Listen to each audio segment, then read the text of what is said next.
Yo, Elliot. All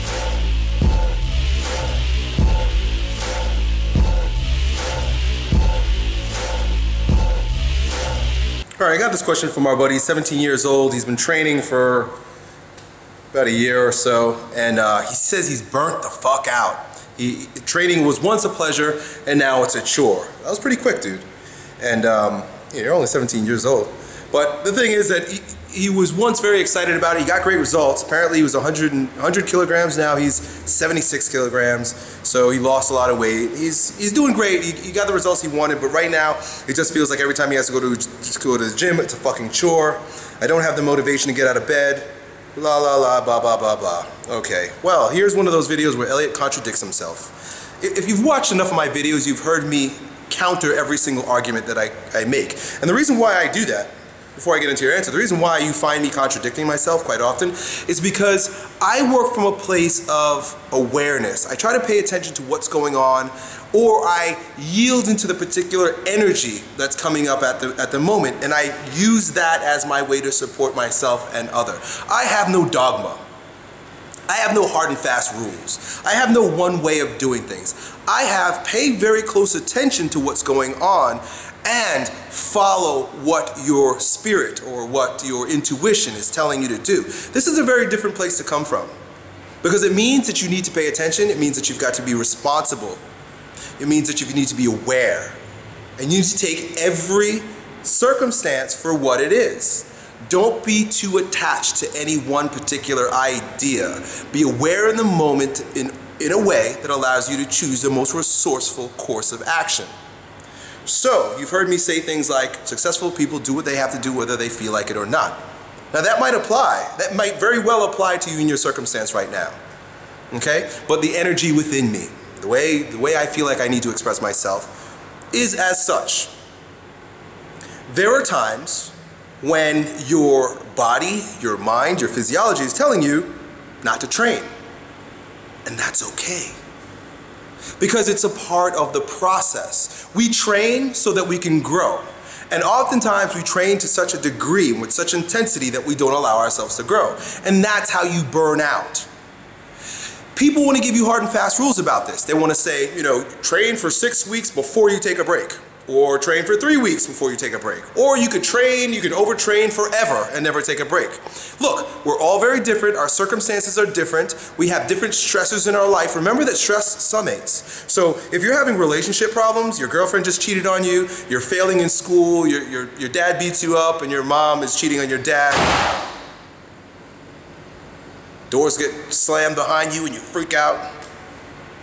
Shit is going on in your life. It all accumulates, and if you're training with outward intensity in the gym, oftentimes it could be just one more stressor that ultimately leads to your demise, and then you crash.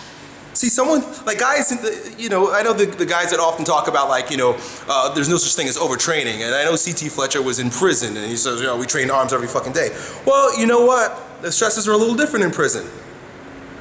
I'm sure it's pretty fucking stressful, but the circumstances are different. You can't give one piece of advice for everyone every single fucking time. But what I aim to do is to give you guys a sense of embodiment, a sense of intuition, a sense of awareness, a sense of trust in yourself. You get information so that you have perspective, but you still have to rely on yourself. You still got to trust yourself. And if yourself is telling you to stop training, then stop training for a little while. I promise you.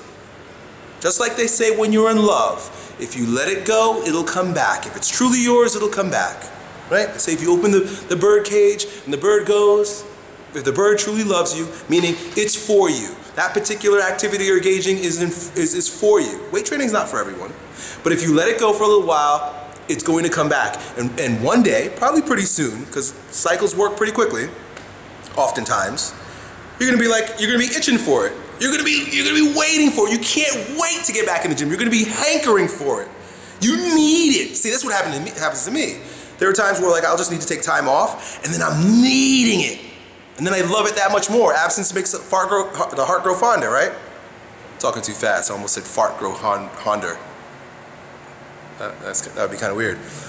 So absence makes the heart grow fonder. Let it go. You're not going to die. You're not going to lose all your gains. Remember, gains earned come back a lot faster than it took to earn them. If it took you a year to get the gains, it'll take you 3 months to get it back. That's fine. Let it go. Sometimes you have to let go in order to grow. I think you understand that because you've heard enough of my videos. So, what I would invite you to do also, everyone here watching these videos, I would invite you to do, especially if you find yourself in a winter season, meaning that the yang energy, meaning the extroverted energy, the aggressive energy in you is waning, to cultivate the soft, the tender, the yin, the yielding, the anabolic. We can't forget that anabolism is yin. Anabolism is soft, it's dark, it's female, it's warm, or not warm, but it's cold, it's feminine. Anabolism is feminine. We think that we're working our way towards anabolism. It's feminine. And the type of exercises that you can do to aid your anabolism are very yielding in nature. So take this time that you would be pounding the weights and perform some meditation. Meditate. Do some bioenergetics and stretching like I often do. Stretching all the respiratory muscles, deep breathing, stretching the muscles of your hips, your pelvic floor, your upper abdominals, across the chest, the neck, the face. Take some time to stretch. I just got back from a weekend with my friend Paul Check, and he taught us some new Qigong exercises. I've done videos here about Qigong exercises. Qigong exercises are merely small movements that are coupled with mindful breathing. The one that he taught us, maybe I'll make a video one day, looks like this. We're just kind of making a circle with our hands, inhaling as we bring our hands together or close to us, exhaling as we move away.